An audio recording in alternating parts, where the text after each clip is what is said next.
दसऱ्या दिवशी सोने घ्या सोन्यासारखं राहा असं म्हणतात, पण मग सोन्याऐवजी आपट्याचं पान का बरं दिलं जात असेल? तर पुराणानुसार असं म्हणलं जातं, कौस्य नावाचा मुलगा ऋषी वर्तंतूकडून वेद शिकायचा.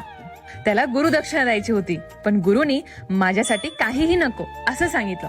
मात्र कौस्याच्या आग्रहामुळे त्यांनी सहज 14 कोटी सुवर्ण मुद्रा आणून दे असं आव्हान दिलं. तेव्हा कौस मोठ्या श्रद्धेने आपल्या दयाळू राजा रघुराजाकडे गेला. पण तेव्हा रघुराजाकडेही तितके पैसे नव्हते. पण प्रत्येक संकटात प्रजेच्या मत्तीला धावून जाणाऱ्या या राजाने कौस्याची मागणी पूर्ण करण्यासाठी साक्षात कुबेर देवांकडे मदत मागितली. त्याची ही नम्र विनंती पाहून कुबेर देवाने चक्क सोन्याचा पाऊस पाडला. पण दयाळू असणाऱ्या राजाने त्या सर्व सुवर्ण मुद्रा कौस्याला दिल्या. मात्र प्रामाणिक कौस्यानेही जितक्या मुद्रा त्याला गरजेच्या होत्या तितक्याच घेतल्या आणि बाकीचं सोनं आपट्याच्या झाडाखाली ठेवून प्रजेला लुटायला दिलं. तर तोच दिवस होता दसऱ्याचा.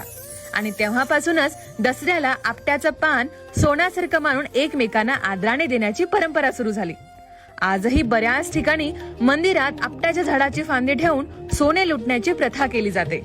तर आम्ही तुमच्यापर्यंत आपट्याचं पान तर नाही पोहोचू शकत, त्यामुळे आपल्या संस्कृतीचं खरं सोनं तुमच्यापर्यंत पोहोचवण्याचा प्रयत्न करत आहोत.